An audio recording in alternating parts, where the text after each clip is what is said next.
آیا دا ممکنه ده چې تاسو سحر پاسئ او اے آی مو د روبوټ په شکل کې سر ته ولاړ وي او تاسو هر څه په خپل قبضه کې اخیستی وي؟ اے آی غلطي فیصلې هم کولی شي، کومې چې ستاسو دپاره د زهرو پیالې وګرځي؟ آیا اے آی بې قابو کېدی هم شي چې وسله پورته کړي او زموږ سره په جنګ شي؟ د دغه ټولو سوالونو ځوابونه به نن تاسو ته په دې مختصره ویډیو کې شریکوو. زه یم ظهیر یوسفزی او تاسو ګورئ RFI پښتو. کتونکو اے آی هغه ټکنالوژي ده چې مشینانو یا کمپیوټرانو ته اجازه ورکوي چې له ډیټا څخه معلومات پورته کړي، پریکړې وکړي او حتی چې ستونزې هم حل کړي. کیدای شي چې دا فیصلې د انسانانو د فیصلو نه غوره وي. اے آی ډاکټرانو ته په ناروغیو پیژندلو کې اسانۍ ورکوي، ورکړه راکړه اسانوي او د ژوند بلها داسې کارونه کوي چې انسانان ورته ګوته په خوله شي. کتونکو یو اړخ ته کې اے آی ډېرې ګټې لري، خو بل اړخ ته اے آی په راروان کې انسان د ډېرو مشکلاتو سره هم مخ کولی شي. یاد وساتئ چې تاسو چې کوم کارونه او دندې په روزمره کې کوئ، ډېره زر ده چې اے آی به دغه ټول کارونه په خپل لاس کې واخلي، هغه هم په اسانه ستاسو نه ښه او په کم خرچ. د مثال په توګه د ګاډو موټرو چلول، په کارخانو کې کار کول، ځکه چې اے آی خو نه د انسان غوندې ستړی کیږي او نه څه نورې معاشرتي ستونزې لري. په داسې حال کې مهم سوال دا دی چې د اے آی نه نابلده روایتي خلک به آیا په نوي اقتصاد کې دنده ومومي؟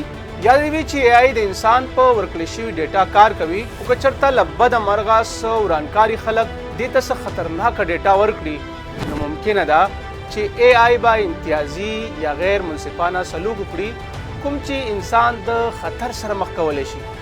دا هر څه آیا واقعي ممکن دي؟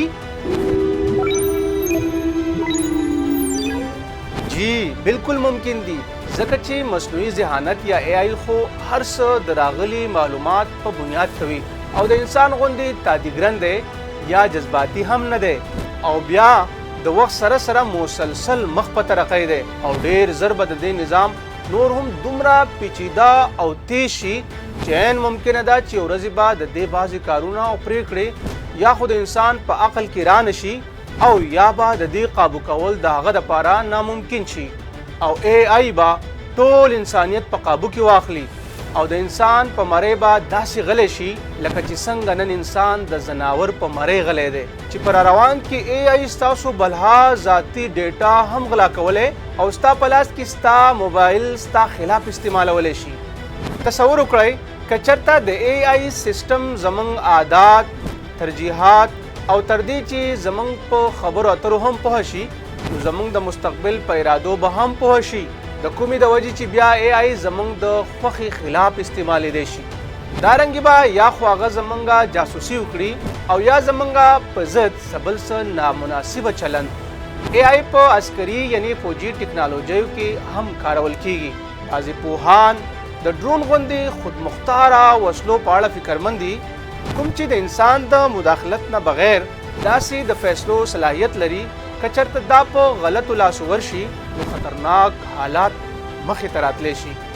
کتونکو که په راروان کې تاسو غواړئ چې زموږ ښه معلوماتي پروګرامونه تاسو ته په اسانه در ورسي، نو زموږ چینل سبسکرایب کړئ او د نورو ملګرو سره هم شریک کړئ.